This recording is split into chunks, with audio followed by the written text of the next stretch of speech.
Hopefully you've been holding on to the edge of your seat because now we're about to go over the women's side of the track and field team. Gus, we'll start first with Kev Ray Gillette. We're going to be in the hurdles category for these first three members. And actually, some of these members have some pretty high accolades. Yes, so Kev Ray is the returning conference champion in the 60-meter hurdles. She was also all-conference in the 200 and 4x4 as well. She was a national qualifier and our school record holder in the 60-meter hurdles. Within that category, too, is Shalise Watkins. So Shalise was actually right there with Kev Ray. She was the runner-up in the 60-meter hurdles last year. She was also all-conference in the 200 and the 4x4. She was a national qualifier in the 60-meter hurdles as well. And finally in that category is Frantisha Wallace. So Frantisha's a freshman. She's a hurdler, and I think that she has the potential to be right up there with those ladies. She's also a triple jumper. So from what we see, she's going to be one of the better triple jumpers in the conferences. So we look forward to having her. All right, let's move down from hurdles to sprint. We'll start first with India Benton. India is a 400 runner from Ohio. She was a state qualifier last year indoors. Very excited to have her. I think she'll be able to contribute greatly and be an all-conference performer. After her, I have Shanice Fleurimond. Shanice is a freshman from South Florida. She'll be doing all the sprints for us, mainly the 1 and the 2, but she has potential in the 400. She's a great addition as well. Up next, Anaya Jones. Anaya is the returning conference champion in the 60-meter dash. It's going to be a little bit different this year since we won't be competing indoors, so hopefully she'll be able to adapt to the 100 well and bring that home for us. Tell me a little bit about Kanaya Rush.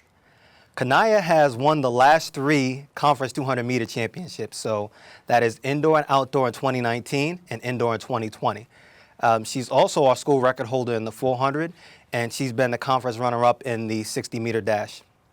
Next up is Sarai Sosa Perez. Sarai is a returning conference scorer in the 400 meters. She's another one that's going to be able to help us. She's also was on our all-conference 4x4 team. And finally in the sprint is Kayla Todd. Kayla's a transfer from New York. She's a quarter miler as well. She's going to be able to help us out and add depth in that position. All right, and let's go to quote-unquote everybody else, but it's really just distance. We'll start first with Julia Aruda. Julia is in all-conference in cross-country, and she's a national qualifier, so we're pretty excited for her. She's going to be running the 3 to the 5K on the track. After her is Edmalie Cruz Sanchez. Edmalie is a returning scorer in the mile and the 3K, so she'll be doing those same events for us indoor and outdoor. Tell me a little bit about Savannah Hart next. Savannah's also all-conference in the 3 and the 5K, the mile and the 3K. She'll be running all the way up to the 5K this year. I mean, that's still a lot of distance regardless. Absolutely. Honestly. Up next, I have Abby Page. Abby's a freshman mid-distance runner. She'll be running the mile and the 800. After her, Brooke Pereira. Brooke is our team captain. She's going to be running the 3K and the mile. She's also a conference scorer in the 3K. Next up, Victoria Reales Peruano.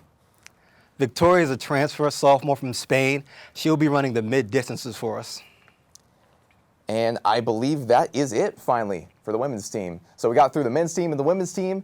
Thank you so much, Gus, for joining us here. I know it's a lot of names, but hopefully you'll be able to meet with them soon. Because, I mean, when was the last time you've actually gotten to see this team?